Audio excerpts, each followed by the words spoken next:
Next up, we've got a brand new topic, window functions. Now, I'm going to warn you up front, this isn't terribly hard. However, it can be a little confusing when you're first starting out. It has a lot of moving pieces that have to be explained. So, bear with me. We're going to conquer window functions in this section, and the first thing we have to do is try and understand what they are.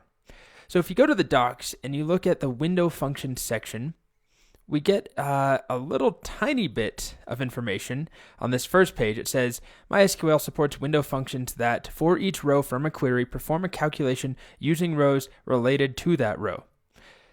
So it's a little confusing. If you go to, what I recommend is going to the concepts and syntax page to get a better explanation of how it works. Because if you just go to this page that has the descriptions, you'll see not all that much in the way of explanation and examples. It's more of just documentation. Here's how this one function works. Here's how this other function works. But it doesn't really explain what this partition by or over is, some of the new syntax that you'll see.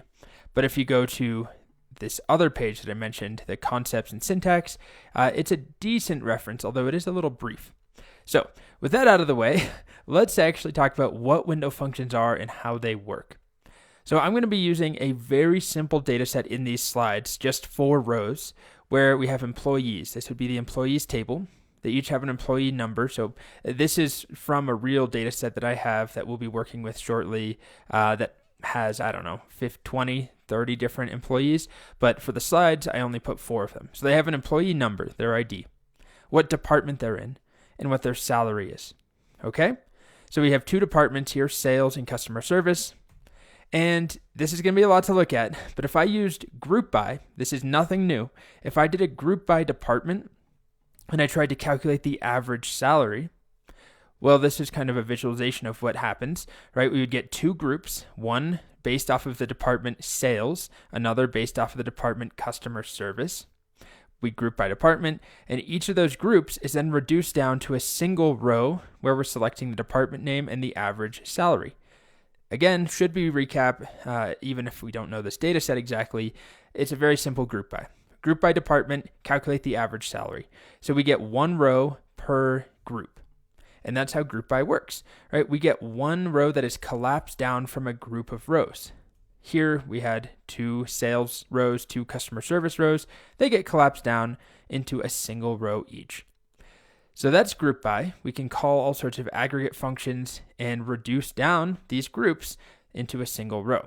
Now, window functions are very similar to group by in some ways. We can perform these aggregate operations on groups of rows, but the big difference is that window functions will produce a result for every row in a group, or what we call in the window, or windows.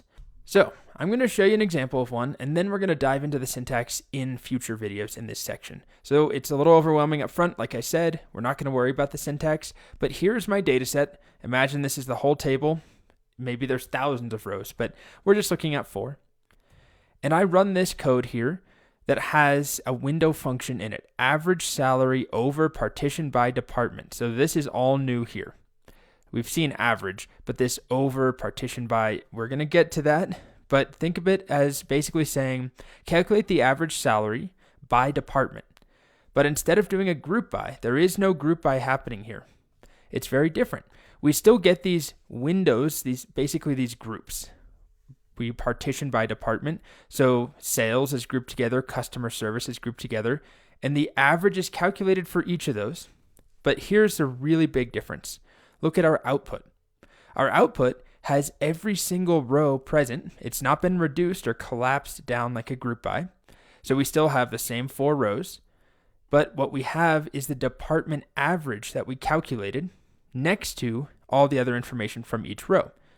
So if we go back to this definition of window functions, we performed an aggregate operation. We calculated the average by department, but we produced a result for each row. Now, a lot of these rows have the same value. I mean, that's how these window functions work often. If I'm calculating the average department salary, well, any row that's in customer service will have that same department average. Any row from sales has the same sales department average. One more time, look at the end result here, where every row has the department average calculated next to it for that corresponding department. If we had a group by, like on this slide here, we have the same numbers. Customer service average was $55,500. Sales department average was $59,500. Same thing here, as you can see, $59,500, $55,500. The difference, of course, is that we took these groups, or SQL took those groups from group by and collapses them into a single row. So there could have been 1,000 sales salaries, sales employees. Their average is calculated and collapsed into a single value, one row. And sometimes it's what we want. But what window functions allow us to do is to look at aggregate information alongside individual rows that information was calculated based upon.